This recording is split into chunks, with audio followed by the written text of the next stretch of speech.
আমার আব্বাই বলতো বিপদের সময় কখনো ভেঙে পড়বা না, হাল ছেড়ে দিবা না,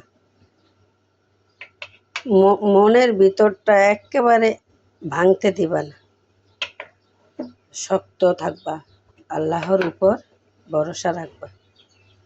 আসসালামু আলাইকুম প্রিয় বন্ধুরা, কেমন আছেন সবাই? আলহামদুলিল্লাহ, আল্লাহর দয়াতে ভালো আছি আমরা। আল্লাহর কাছে লাখো কোটি শুকরিয়া, আল্লাহ নিঃশ্বাসটা যে বাঁচিয়ে রেখেছে আমাদের। দোয়া করবেন প্রিয় বন্ধুরা, একটু ভালো কাজ করতে যাচ্ছি। আমার ভিডিওগুলো যদি ভালো লাগে লাইক দিবেন, শেয়ার করবেন, ফলো দিয়ে পাশে থাকবেন। যদি ভালো না লাগে